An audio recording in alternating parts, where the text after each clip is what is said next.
everyone, and welcome to the 2019 League of Legends College Championship presented by State Farm. Today is Semifinals Saturday, where the top four are one best-of-5 away from their shot at the title. I'm Gabriella La Tigers W. Allen, joined by Mark Zimmerman and Tyler Shadow Visions Deaton of NC State to kick off the day. Fellas, how are you feeling today? I'm excited. This is when I feel like it starts getting serious because you get the best of fives instead of the best of threes, and you get to see more draft adaptations.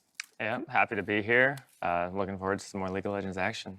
It was great seeing you and all of the players in action during the first 2 days. And now we get to have your insights here on the desk. But for anyone that needs a bit of a recap, I've got you covered with the rundown. Illinois earned a spot after knocking out University of Waterloo. They faced a favorite to win it all, the #1 seed Maryville. And when that concludes, we have University of Western Ontario squaring up against a titan of their own in UC Irvine.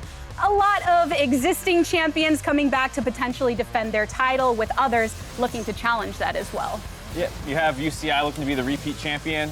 They had a tough battle against Columbia College, went the full 3 games, and they lost the first game, so they had to really show some adaptations and start improving, but they did end up clinching it off the back of Youngbin, it felt like. Yeah, CC started off really strong. They had great performances from Misty, who looked stellar on weird picks like the Lucian. The Rovex did really well in Talia too, but I think UC Irvine did a really good job picking strong fights against Sonateric, always engaging at the right times, and that's kind of what made them the stronger team on that day. And when it came down to it, there weren't any major upsets in the quarterfinals based on seeding, which means we have all the conference champions facing off today in the semis. Now, Shadow Visions, your team was knocked out by the hand of Maryville. So with that #1 seed being your opposition before and now watching them in the semifinals, how do you think that series is going to play out? Against us, I think Maryville, while a really strong team, I think they were playing not to lose a lot of the time. I think they were kind of feeling out their first experience on the stage for some of these guys. And they really didn't want to have a repeat of last year where they get knocked out in quarters, so they were playing really safe. I think against Illinois, they're going to be a little bit warmed up. They're going to clean up a lot of their game, and they're going to really take it to Illinois, and they're definitely the favorite here. And I think, like you said, taking it to Illinois is important because that was who they lost in the quarterfinals to last year. That was that big upset. And so they're going to be pretty hungry to prove themselves against the team that took them out last year. I'm pretty sure every player from Illinois in all of their interviews said, oh, I want to go and take out Maryville again. And I'm sure they're not the only one. So one last thing I wanted to get from you is, Mark, you were saying during the set that Maryville seemed to have a lot of confidence in the way they were approaching it all. I mean, the #1 flash on top of the top laner was kind of attempting to style on extremely early. So we'll see if they are that aggressive again. Did you feel styled on? I think maybe our top laner felt a little more. Yeah, Shadow Visions had a good matchups. Yeah. It was great seeing that, and then now we're going to have to watch the continuation as these teams kick it off in our semifinals. So let's start the day with a little bit of pastry time and crumbs for game #1. Thank you, La Tigers, and welcome to Illinois versus Maryville. I'm Julian Pastry Tomcar, ready to guide you through our first semifinal alongside the most attentive of students, Alberto Crumbs Rengifo. I sense the sarcasm in whoever's writing these. Let's jump right into the starting roster. On the blue side, it's Maryville University. In top, a freshman studying biology, Niles. In the jungle, a senior soon to get his degree in sport business, CKG. In mid lane, a sophomore studying cybersecurity, it's Wolfie. In bot, a senior in MU's business administration program, Saskia, and their freshman support, Clyde. And on the red side, it's Illinois. In the top laner, we've got a junior studying economics, Topopotamus. In the jungle, a senior in agricultural and consumer economics, INW Project 1. In mid lane, an econ and computer science double major in his second year, Zeno. This man loves his school. In the bottom lane, studying his second year of accounting, the Bosch. And his support, a sophomore studying food science, Timmy Tommy. I bet he's a great chef. We'll have to see, but in what was the most one-sided series, or certainly one of them that we've seen in this quarterfinals, Maryville proved why they're the #1 seed coming into this tournament. That's right. They're the former champs, but they do want revenge here. They lost to Illinois last year in the quarterfinals, and they do not want to repeat that. Niles in the top lane. His team praises him to be the next NA talent, the next Licorice, but we haven't seen an incredibly blowout performance just yet, and I think that's because the competition has not allowed him to really become that great of a top lane. You rise to the level of your opponent, and he said that his opponent here, Topopotamus, was trash, and that he was going to trash him. So big talk from him. We'll see if he takes it out or if the series is maybe a little closer than he expects, because while we don't expect top opponents to necessarily challenge Niall at the same level, we won't really need to, based on how the Bosch performed in their series versus Waterloo. That's right, the Bosch, the AD carry, he carried that game through the bottom lane. Look at that KDA, 68% kill participation. That's a really big number when you're considering that right now AD carries don't really get to shine that a whole lot. But him and his support kept the spirits high of his team. Timmy, Tommy, making sure that they stay level-headed, allowed them to win in that game 3. Had some great engages as well. I'm actually pretty excited about the support matchup, to be honest. We saw Clyde going off on Pyke and Thresh in their quarterfinal, and certainly Timmy Tommy had some good plays of his own. So a lot of potential playmaking, and I think you're right in that, yes, AD right now isn't a focal role in League of Legends given the metagame, especially if you're coming off MSI and watching that. But the college level is a lot about specialization, a lot about these 1v1s and your individual picks. So certainly if you've got a good player, give him resource and he will often carry you over the line. But let's see what happens here in the draft. Maryville going to kick off on the blue side here for game 1, banning Vlad and Aurelia. Look at that, they're wearing their away jerseys, the black instead of the white. Looking nice. I like the Jason Aatrox bans there as well. Niall's already eating 2 bans. We'll see if another third top lane ban comes across as well. They're targeting the top lane. Niles in his first game, first picked Aatrox blind.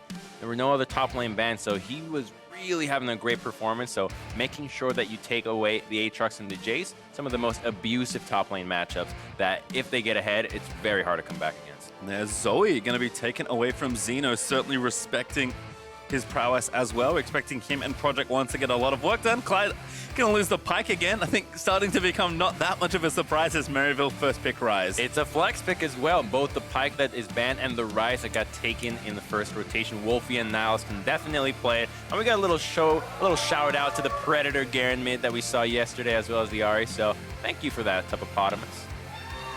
And Dravenhofer as well. We'll see where Illinois do want to go with their first few picks here in the draft.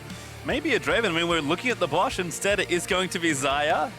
Hippopotamus. A little chuckle there. Having some fun, perhaps. I think they'll probably want to take the Zaya Rakan right away. It's a great combination right now. Some of the strongest bottom lane in the meta and very powerful against the Rise. Very immobile. He's not going to be able to get away from the Rakan's quickness or his knockup. Ooh, Clyde is going to go back to Thresh, and Silas also locked in here. So 2 flexible solo laners and a playmaking support. Maryville kind of leaning on the strengths we already saw from them. So we know that Rise and Silas can go in top and mid, but at least they're both magic damage, and the matchups are relatively similar, which does mean that Illinois can start picking their solo lanes accordingly. They can say, we want to take X pick against the Rise or X pick against the Silas, and they go with the Ornn instead. So lots of engage, making sure that Braum is not available. When you lock in the Thresh, it opens up Ornn because Braum is one of the hardest counters into his ultimate, and now you have a guaranteed way to get those pesky Silases and Rises CC'd long enough to get taken out. And I think Hippopotamus certainly, if Illinois make a deep run here, he will have gone through some brutal top lane matchups. So we'll have to see how he fares here. But on the on, going to look to absorb the pressure from Niles, who we've seen is ultra aggressive from the get-go. But Callista and Rek'Sai going to be the next bans here in Phase 2. But don't forget that Ornn is really good at setting up a lot of ganks. Yes, he's absorbing a lot of pressure, but if the jungler can show up against a relatively immobile Rise and Silas, you're going to be able to get a kill. So you have to respect Ornn at all times if you don't know where the jungler is. So a lot of it is going to fall down on INW Project One. Well, there's Jarvan also taken away, so he'll lose another potentially aggressive pick that he could have gone for. On the Illinois side, Sivert joins Callista, so the Bosch looking to target down some potential matchups there, so he and Timmy Tommy can get things rolling there in the 2v2. And you could lock in your mid laner here because you haven't seen the AD carry and you already know your solo lane. So they're going to take away the LeBlanc, and you know for sure that the jungler from Illinois is going to be a physical damage dealer. But what is Maryville going to do? Because they ban junglers themselves and they have a lot to play with. Yep. Saving a jungle here for counter pick may mean Project One is pushed down by quite a few picks, but perhaps there's something more specialized in mind. We'll have to find out as Saskia will lock in the Trist, and a pretty safe Sejuani pick here for CKG. Yeah, she's not going to be able to get bursted down by the LeBlanc, which is a really big deal. You don't want to be weak enough. Oh, baby! Insta-lock. No chance. And there's Kane. I think we've seen him once already in the College Championship top 8. Project One, I mean, you said it, looking for some sort of more carry-oriented jungler. I like it. I like the aggression here. Again, looking at the mid and jungle for Illinois to kind of get things going, especially if Maryville are going to be putting resources into the top lane to try and pressure. And there's merit for you to go blue and red Kane here. The red obviously being amazing when it comes to team fighting with LeBlanc and Ornn. It's going to do so much work with the knockup, especially with the percent damage, with the beefiness of Sejuani and Ryze. But if you start snowballing, blue Kane right now with that buff to his E, with enough cooldown reduction, you're looking at about 5 seconds every single time you hop into a wall. It is incredibly obnoxious to play against. And it's not quite maybe on the level of something like Talia or Graves, which we've seen already into the Sejuani, but Sejuani generally a jungler that does eat pressure early on, so perhaps Project One's just looking to get the lane pushing in mid and then shove into the jungle and see if he can pressure and keep people away from his solo lanes. Coaches are going to shake hands, wave to the crowd, and we'll get ourselves onto the rift for game number 1. Cannot wait to see what these junglers can do, because in my tier list, Kane is always pretty low, but some players just find a way to make it work. And I think that when you have a LeBlanc in the mid lane, you can hop so many walls and mountains of territory that make it so that your roams are so unexpected and powerful that if they team up properly, they can run over the game.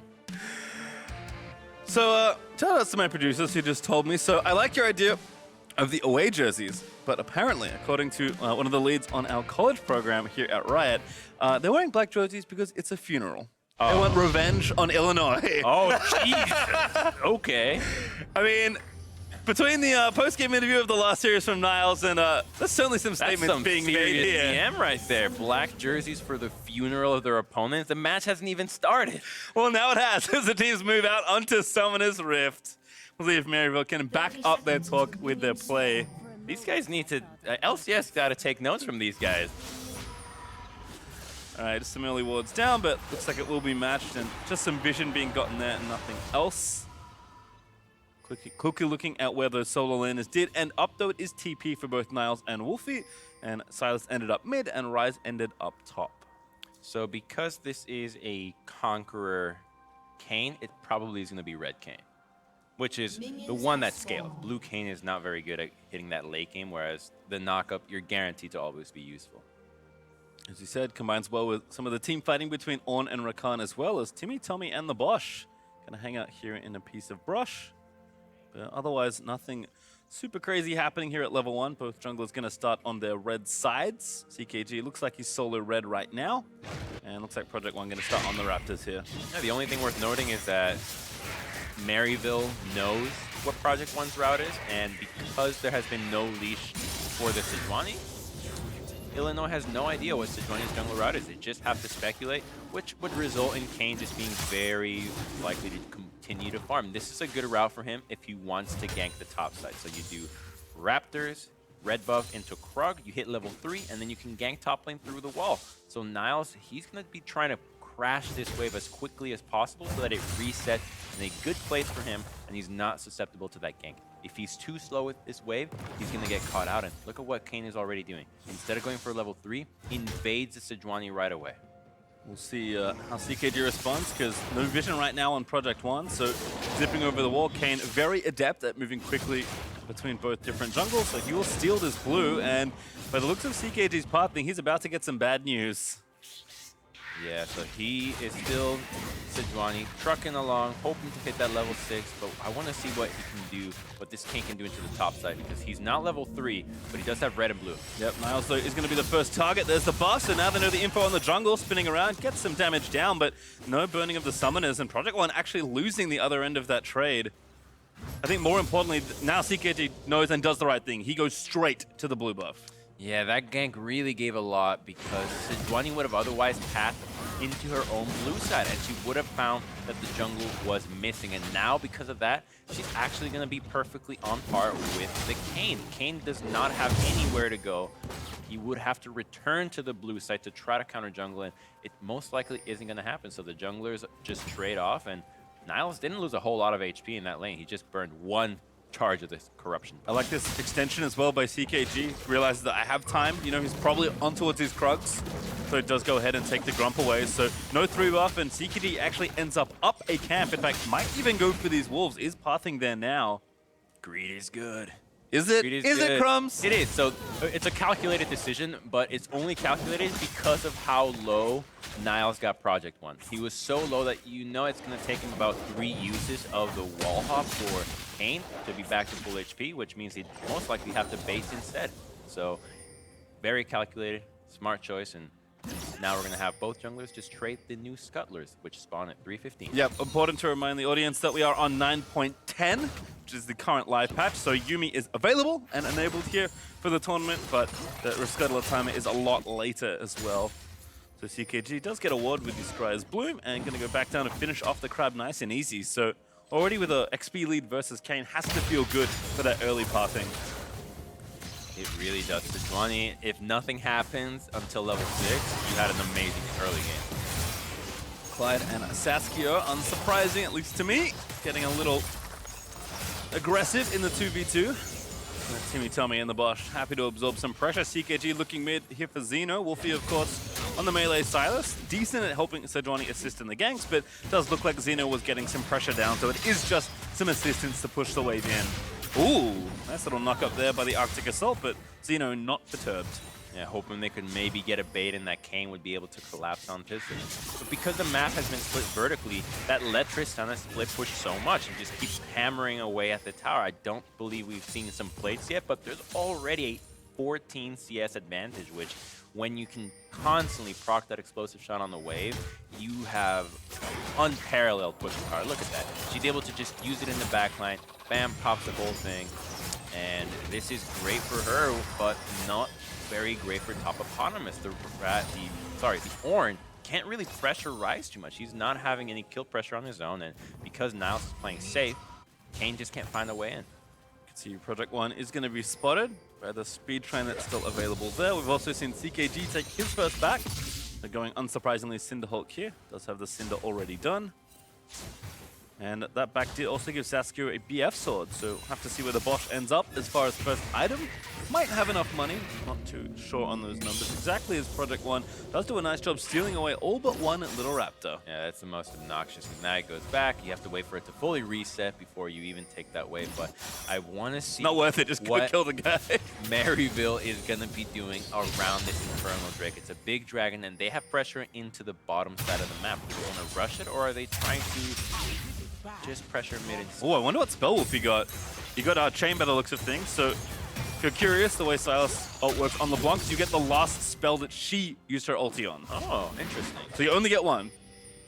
So it's useless if you get the Q. of Silas. Yeah, not great. You want one of the other two for sure. Nice hook here for Clyde. Timmy Tommy looking to be the first blood. The play is good. The ignite is down, and first blood over to Maryville University. That pressure into the bottom lane, the Thresh can afford to roam, and Sejuani is already there, whereas Kane is just roaming around. He just finished counter jungle. He doesn't have that much backup, and now they're going to convert this into an Infernal. And with all these control wards in the river, there's no chance that University of Illinois can test.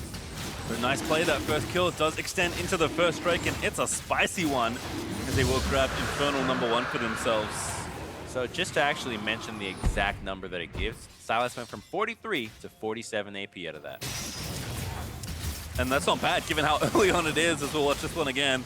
Timmy Tommy is getting nailed by Clyde's hook there. Yeah, the crowd control out of Sejuani and Thresh is just too nasty. You wouldn't typically think those two could take down anybody, but Sejuani, when you are CC'd, deals quite a bit to you. Yeah, and let me tell you, Clyde doesn't miss many when it comes to these hook champions. Again, we already saw his Pike, we saw his Thresh as the 2 games he has played so far in the College Championship, and it's a sight to behold as Xeno continuing to stack nice pressure here. Actually a very significant CS lead. Does proc the electrocute onto Wolfie for some additional pressure, so if Illinois are looking for someone to play around, I think it is Xeno's LeBlanc right now. So trying to bait the blue. Xeno was crushing the lane when Wolfie had to get Sejuani to help him clear out. The second that happens, you've already admitted to your team, hey, I'm in some trouble here, I need help, bail me out. Like ships in the night, Project 1 gonna, that's a very Kane maneuver to steal the buff away. CKD's doing the grop next door and doesn't notice. Kane's actually gonna zip into the top side, but we could have a 2v2 breaking out. There's the ulti out of Ornn. Gonna have to try and dodge out of the way. Does root Project 1 in place, gets himself smited, but now they're actually maybe considering a re-engage. CKG here ready with the ulti. Niles is playing perfectly far back, just enough to incite Project One to try to go for him, but not enough to even overextend. Whereas Sejuani, she successfully snuck up into the brush. Topopotamus might be in some trouble. Really nicely played there by CKG. Just sneaks into the brush. Topopotamus does have his flash. Gonna get rooted in place. Now flashes out of the way, but the E already there for the stun. That's gonna be a kill. Niles collects it. And he doesn't even have to burn the ultimate. That means that Project One can't just show up to try to defend this. If Sejuani wraps around, they can go for 2 dives here. Plate gold over as well. Top lane starting to get rolling. CKG with a wonderfully played counter gank. That was the lane that was supposed to go well for University of Illinois, but instead, CKG found a really nice route here, knows that it's clear, and Topopotamus, he doesn't even suspect a thing. Walks up, surprise, it's already dead. Surprise. Get it? Because it's right. Yeah. I was there with you. And Project One turns around, but too late as Wolfie stole another spell from Zeno. Fight again, continuing to play aggressive and roam. We can see that Sasuke is just fine with the BF sword, and now the pickaxe is clearing out minions. So both bot lanes starting to get quite a bit more active around the map. Clyde and CKG teaming up once again in the blue side jungle. Timmy Tommy, oh no, not again. I've seen this movie already. Timmy Tommy says, I did too. Don't much fancy the sequel. So just gonna put some wards down. There are teleports available for the top laners if things do start getting hairy, though. Sasuke happy to get some free time. Gets a couple plates there. That's gold. too many plates. That's too many down plates already. Way too many plates. She's been allowed to constantly push into this lane, and Kane has yet to find a really good gank. He's ganked top lane 3 times already, and not a single one has even gotten a summoner spell. See that gold lead stacking up a little. Maryville approaching 1,500 in the lead, and with that first Infernal also feeling pretty good about this first 10 minutes of play. You pointed out that they really should be playing around Zeno, and he's definitely the man here. He's got the advantage, and now there's a back and forth trade. You're asking how that works, by the way, and he did steal Sigil. You could see not Just great in the right 1v1. Wolfie, though, with CKG behind him, able to eat any of the pressure. Zeno also has TP, not Ignite, notably, so not as much pressure here on the Silas. Very difficult to kill him through Kingslayer healing. So instead, it will just be Wolfie rotating over to the Rift Herald. And here comes Project One, pathing out of the jungle, out of his base, into the jungle, but into the top side. So it looks like he might be trying to go for Rise once again, but I'd like to see him bring the LeBlanc over because it hasn't worked, right? 3 times, it hasn't worked. You need clearly a better setup or more help. He's too fast. Topopotamus is a little bit too low. And you can see Niles, when he's landing his spells, he's starting to actually harass Topopotamus somewhat significantly. Yes, he does have a Negatron cloak, so without jungler assistance, I'm not expecting a kill here in the top lane on either side, but Niles certainly building up the pressure, getting plates will now actually force the TP as Topopotamus takes a full recall to get the health back.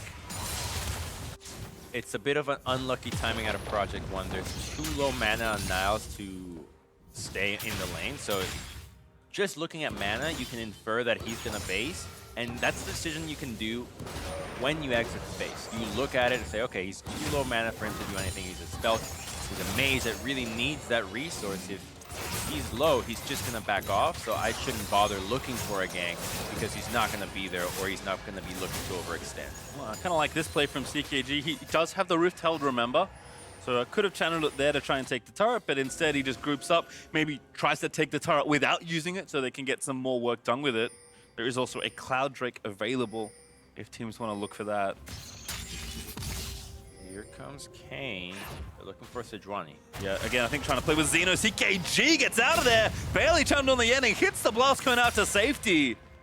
And he got a flash out of that as well. That was the hardest engage that University of Illinois have right now. Topopotamus is isolated top lane. I don't see them engaging anywhere into the bottom lane anymore. This might be a good time to use that Rift Herald. Nice root. Clyde tries to predict the juke, but doesn't get it. Does get the ulti out of the Bosch, though. Sasuke beating the business end of the trade.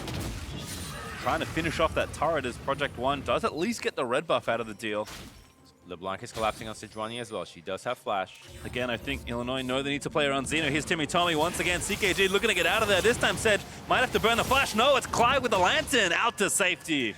This is why people don't play Kayn. It's very hard to catch somebody if they are not a squishy member. There's just no chance for you to 1v1 the Sejuani, and so he's just stuck waiting for the rest of the team to try to collapse and hopefully lock her down, but at this stage in the game, it's not enough.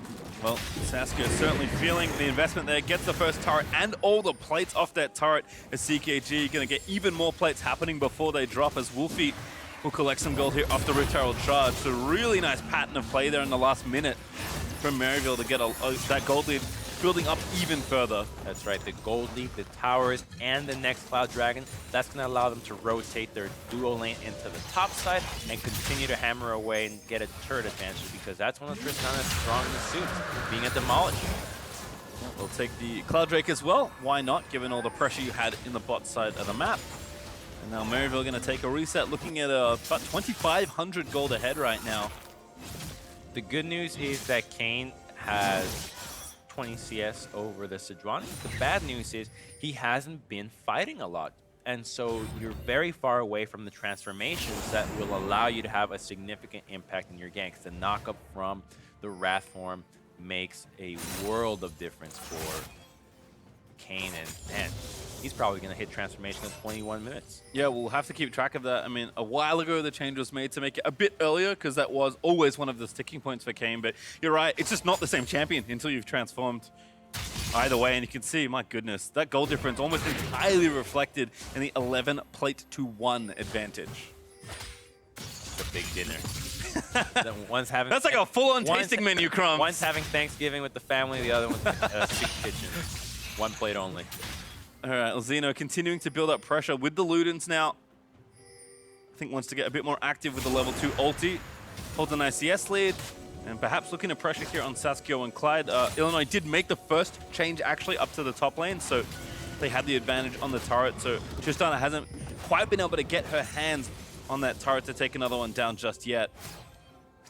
I think if there is a way here for Illinois, is again Zeno getting out of this lane and trying to translate this advantage somewhere else. It's a weird situation for University of Illinois here, because Tristana did take out a turret on her own, essentially, against Timmy Tommy and the Bosch. And so by putting this matchup once again, you are expecting Tristana to do the same. Why could she not accomplish the same thing top lane that she did into the bottom lane? So a lot of pressure for Maryville in all their matchups, and now they're going to use it to try to continue mid lane, and University of Illinois has to respond. They're trying to just hold on to mid for as long as possible, because that will open the floodgates. Yeah, deciding that not worth the investment, so collapse 5 in and then move them back out to the side lanes. Good response, I suppose, from Illinois to keep the turret healthy, but a dive potentially brewing here onto the Bosch / Timmy Tommy, but Saskia for now just wants to get the last few bits of turret down. Lance and plus explosive charge combo for a nice bit of extra turret damage, and Niall's gonna have to get out of there, dances away from the Ornn ulti. Ooh. Not what you wanted to see happen. Yeah, it's tough. Both those ults kind of slow. Ooh, Bosch dodging the Sejuani ulti, very nice. But the tower, unfortunately, going to be the objective they really wanted. Maryville continuing their snowball here. That was a cool idea, though. You Tristana ultimate into the Sejuani ultimate, so hoping that the crowd control would prevent Zaya from being able to use her ultimate. Got to soft him this time. Rotation. Wolfie, though, already used it. Does get a good trade onto Zeno, but without the first item really finished. Almost at the proto belt, but not quite. Zeno not feeling too much threat in the 1v1 right now. And now the lane assignments get a little tough, because Maryville is about to crack mid. It's about one wave, a few hits from the Tristana, who already is at her Infinity Edge, about to hit that rapid fire cannon. Infernal Dragon is coming up next, and University of Illinois don't really have a pressure point here. They haven't been able to find a kill on anybody to even pressure any lane, and so what are they going to do about this Inferno? It most likely is going to go to Maryville, but they need towers because they just need to get that gold. So they're going to most likely concede the objective, but you need to position yourself to take maybe top lane turret, to take mid lane in response, to take bottom, to do something besides just observe. Yeah, I think we've hit the wall of acceptable losses, let's call it. Exactly. You know, Maryville played it early game out nicely, but I think at this point, if you're not going to contest, you must start trading. Absolutely, and you have to do that at every step of the way in League. That's essentially what jungle pathing is like. Someone makes a decision one way, you have to take a decision that directly affects that one right away. And if they're going to go for Infernal and you know that that's happening, start making the plans about it. Yeah, again, looking for something. Xeno does find the chain, lands it out of the way. Oh, some fun geometry happening here. As Maryville still trying to pressure Illinois, have to be careful not to be caught by the Sejuani ulti, and Niles is also mounting up pressure. He's actually got Haunting Guys second. Maybe looking for Leandros to pressure the 1v1. Clyde, they're going to miss that hook. Xeno over the wall, trying to find the chains, but they do not latch. And there's single item spikes out of University of Illinois, and this LeBlanc is quite strong with the Luden's Echo level 12 already, so it's 2 levels of the ultimate. She can one-shot a few of these squishy members. Might be tough to get the on in here though, but if Clyde goes down on CKG, that's a good start. The charm is going to land there. Timmy Tommy going to find it, but he gets blown up instead. Saskio just explodes on. The Kane trapped in the Sejuani, can't get out. There's the flay. Clyde going to get that next kill onto Project One, and Niles just didn't even TP in, just walked down and started fighting. They're having a really hard time engaging onto these targets. Thresh and Sejuani that are always in the front line, but that's never who you want to be using your burst on. LeBlanc can't take them out right now. So, but the second they commit those spells, they know that Tristana, Silas, even the Ryze are safe to come in because they're not going to get one shot. And again, Timmy Tommy, who's Rakan, did so well in the quarterfinal series, not quite finding the same angles as you watch him. Not a bad idea to try and find a pick here. I think Illinois are sick of just being danced around. They are sick, but they also don't have enough vision to even decide whether this is a good call or not. They put down the pink ward, but look at that. Can Xayah really collapse? It's only LeBlanc, and there's always the lantern that you have to consider. Xayah gets 3 autos off in that fight before she can even think about retreating, and that's just not the position you want your AD carries to be in. So the engage a little bit too forced, not enough vision to do so, and Maryville punishes well. Yeah, Clyde found the maximum punish on that missed engage by Rakan. Just straight into the hook, into the flay, and blown up by the Trist. I think that's your catchphrase for Thresh, maximum punish. Yep, does hand down the sentences. There's Project One out of there. But a trade of turrets not bad. Illinois will be happy to get the gold. But Saskio already pressuring his tier 2 mid. They've taken the outer ring. They're looking for their 4th turret now as UI just took the top outer as their first. So Project One has evolved. Now he's transformed into Red Kane, which lets him engage now. He has that knockup potential, and he's going to be very important here because nobody else is getting these engages down. So I want to see him shine. I want to see him be a completely new champion. Forget about what happened early on. Let's get some doubles. I like this assignment as well, sending Xeno into the 1v1 versus Niles rather than the On, who's just kind of like a punching bag for all the spells that are flinging out. You can see Xeno proccing Electrocute, much more able to challenge in a current 1v1. But this Ryze is still strong enough to take out LeBlanc on his own, so they're having some issues with dealing with Niles. And where is Kane? Because I do think Kane and LeBlanc should be able to take him out relatively easily. Niles wants to try and protect those wards, does get the control ward into the brush. I'm just going to combo down these minions nice and easily. Again, looking for 1-3-1 pressure right now. Silas topside with the TP up. Niles bot lane with the same, and with Baron certainly being a consideration for either of these teams. Illinois have to tread very carefully, and I think just try and apply more vision, because at this point they're starting to run out of room in their jungle.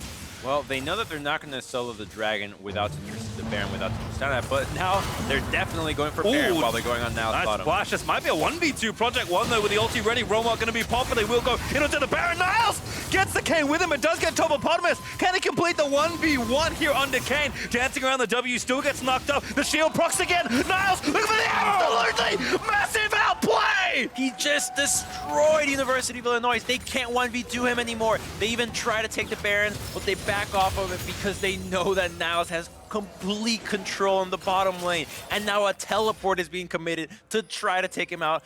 Might be too little too late. Oh, man. All right, Xeno's going to try and finish the job. Niles, I think, has got the recall canceled. I think... Oh, is he fighting out again? 1v3! That's the wrong LeBlanc. Jumps in, does get the flash, and there's a 700 gold shutdown. Whew, that was very close. Almost taking out 3 members. 2 of those were the solo lanes. So let's see how this started. So taking out Ornn, almost power diving him, and then Project One comes in. He's already down to 2 levels, dodges out of the first one, flashes the second one, doesn't even make the most out of the Seraph brace, actually, so he might have been able to just completely demolish them if it wasn't the case. This was sick. The fact that Kane ults onto him and then he teleports out, it would have isolated him into a 1v1 situation, which would have been an even crazier outplay. So every step of the way, Niles is just thinking 3 steps ahead of him. There were some small optimizations perhaps, but didn't matter at the end of the day. Niles just too powerful with those 1.5 items, and now he's fully finished up Leandru. So Topopotamus was already taking a beating in the 1v1. It gets like levels of difficulty now increase. Yeah, who do you send against Rise? Right? Clearly no one can 1v1 Rise. Clearly no one can 1v2 Rise. You can 1v3 him. He's still 1v3able right now, but are you going to free up the rest of the map like that against a Tristana that can just mow down Baron and objective? Instead, the engage is happening. Quickness is here. Might be a nice look here. Clyde pops up the box. Sasco forced to jump and flash away there. But Timmy Tommy doesn't find the follow-up. The on-ult does not connect, but I think that's the right idea. You have to collapse on the central here. I mean, you have to like dance between your side lanes because you'll lose your turrets otherwise, but I think their best option is to either gank the Sylas or just go straight for an uneven engage in the middle of the map. But they need to find an engage farther away from the turret. It's too close to Maryville's tower. There's a Tristana, one of the harder AD carries to engage upon. Not only is Rocket Jump something that's very difficult to engage upon, she's got Buster Shot to burn you back. That's really powerful against Rakan's quickness, that's trying to make contact with you. Same thing with LeBlanc, that's trying to connect those chains, and same with Kane. So Tristana has just been such a powerful pick here as an AD carry. Yep, 5 turrets to 1 now, 6 to 1 in kills, and 2 Infernals plus a Cloud, and another Cloud if they want to take it. Looks like CKG and Saskia are going to roam themselves down.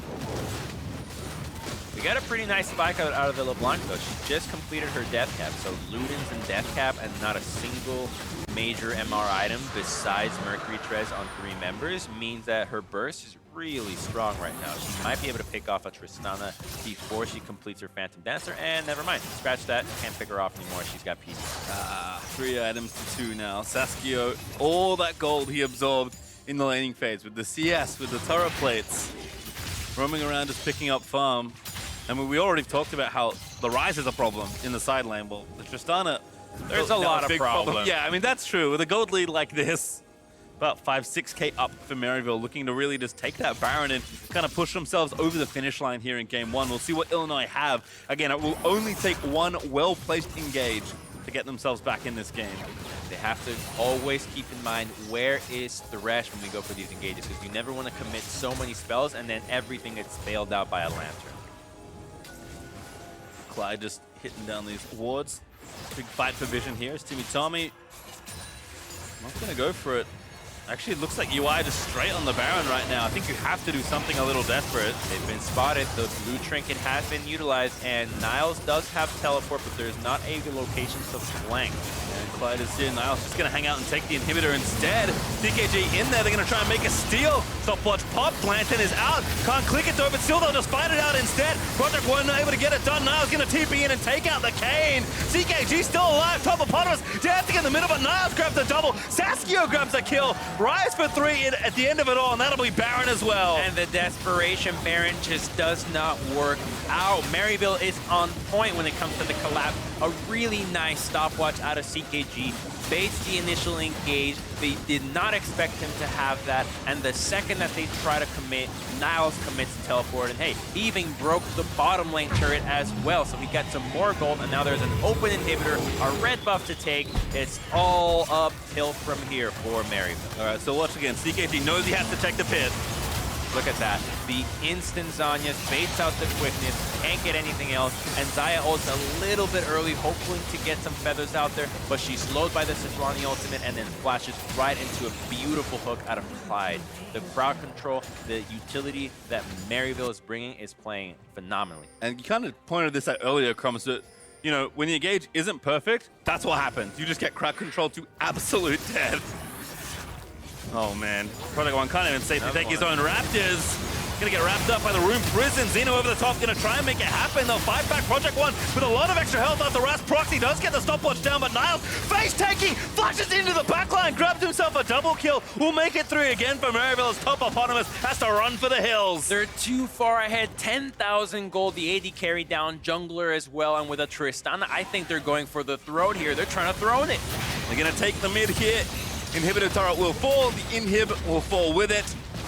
And with Baron up, they are gonna realm warp in, they get the minions through. Very crafty play there by Maryville, and that's gonna be turret number 1. I think the respawns are too late on this one. Maryville with a statement to kick off their best of 5. They'll take game 1 versus Illinois. Complete landslide, 13-2. What better way to play game 1 and really make a statement? We are not losing to you again this time around. And Niles starting to like this playing on stage thing. Big smile towards the crowd. PM, it's the black shirts, the funeral, loving it. And I think the earlier games we saw from Maryville were, had some points in the mid game, even though they swept their quarterfinal, where things just felt like a little slow. Maybe we were a bit nervous, like we heard Shadow Vision talking about on the desk, just not nearly as polished, let's say. This is methodical. This game was extremely methodical. They knew take bottom, take top, take mid, get objectives, keep rotating, now pressure the Baron while we have our guys split pushing. All right, collapse when the fight happens. They had everything down. This looked like a well-oiled machine. And it's great to see the contrast between, say, Western Ontario, who just like blitzed. Everything was going crazy. People are popping off and out playing, getting solo kills, and like a really fast 2-0.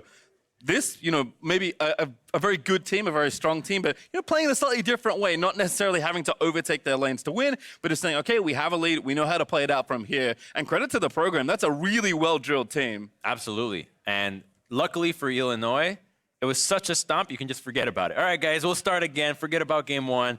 Game 1 starts now. And that's the attitude you have to have. Absolutely. Forward. Best of 5's completely different beast here. I mean, again, the teams will adjust. We'll see what happens. See what things need to change. I think the Kane, I like the specialization, but I agree. I don't think you pick it again. No, you don't.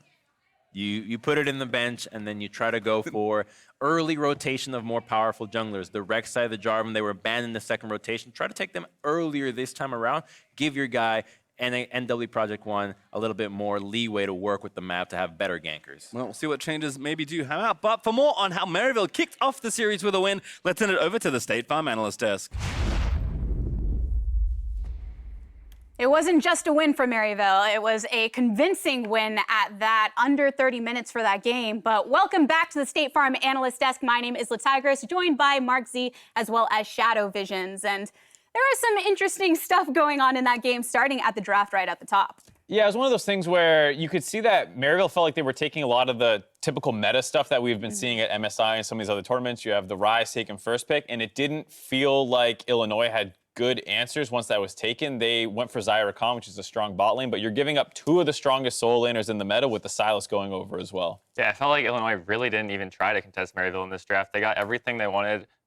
Getting the Rise first pick, maybe they wanted that for Xeno because he can play the pick pretty well, but then picking the Zyra Khan and leaving the Sylas to follow through, getting the Rise and Sylas, as well as this bot lane that they've played so much with Clyde on a roaming Thresh, just broke the game open for Maryville from the start in Champ Select. Having picks like Rise going over to Niles was very impactful for the team. But before we get to him specifically, around 19 minutes is where things began to pick up for Maryville with the 2-0 trade of kills near that mid lane.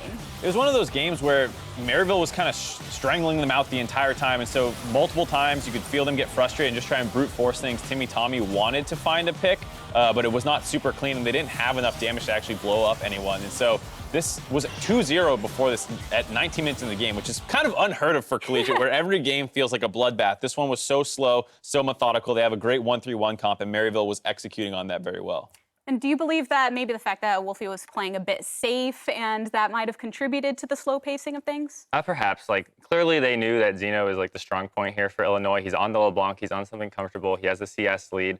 Basically, you can just tell Wolfie, hey, go even, and the rest of us are going to have this. And that was really evident when you saw Niles pick up that Rise in that side lane. Well, and that's the thing. Wolfie playing so safe over in one lane because you have Niles just going and crushing it, not just in his lane, but across the entirety of Summoner's Rift.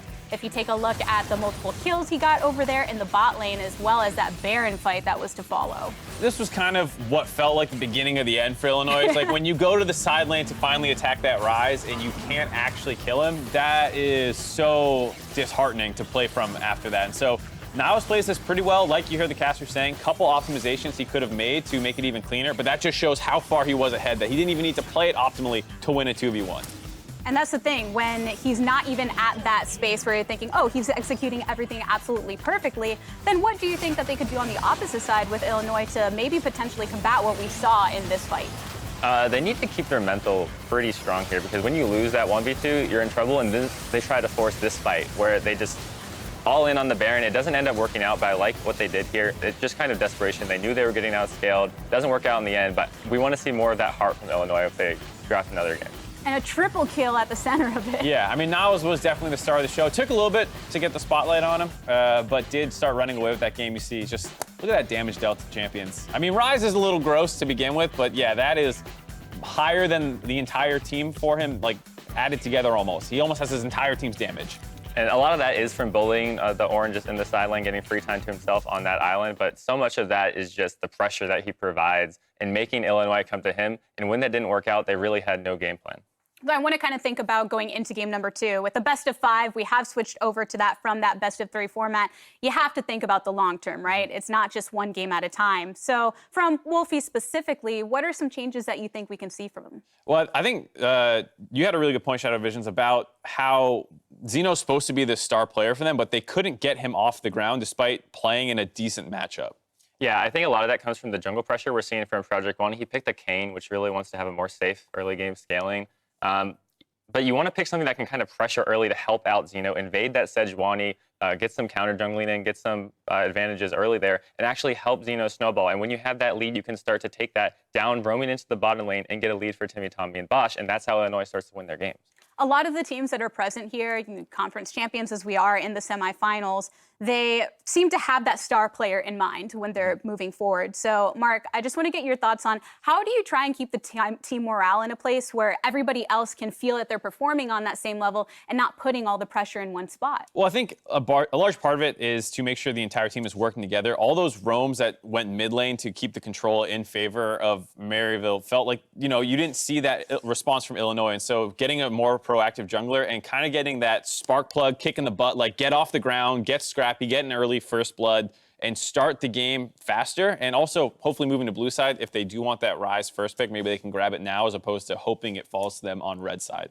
And things going a bit slower in the beginning, picking up towards the end, but we'll keep things going here on the broadcast because we're taking a quick break, but when we return, it's game 2 of Maryville versus Illinois, so don't go anywhere.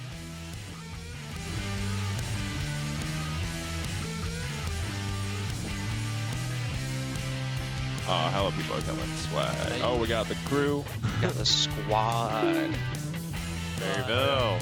Maryville represent. Now they're definitely going for Baron while they're going on now. Nice bottom. flash. This might be a 1v2. Project One, though, with the ulti ready. Roma going to be pumping. They will go into the Baron. Niles gets the Kayn with him. It does get Topopotamus. Can he complete the 1v1 here under Kayn? Dancing around the W, still gets knocked up. The shield procs again. Niles, look for the arrow. Absolutely massive outplay. It's Kane's bot. Burn. Yep, we're ready. Ryze, get out and TP in if you can. Yep. Hey, blue chicken. Yeah, they know we're on it. Get off of it. I think we get Yeah, off. we're good. We're good. Stay on. We got to. Yeah, on my hook, okay. Sure. On my hook here, Sedge ulti, follow up. Yeah. You one-shot that guy. Yeah, that's good. We have no vision now. On my hook. Oh, I missed. It's okay. Nice. Good shit. Oh, go Niles. mid.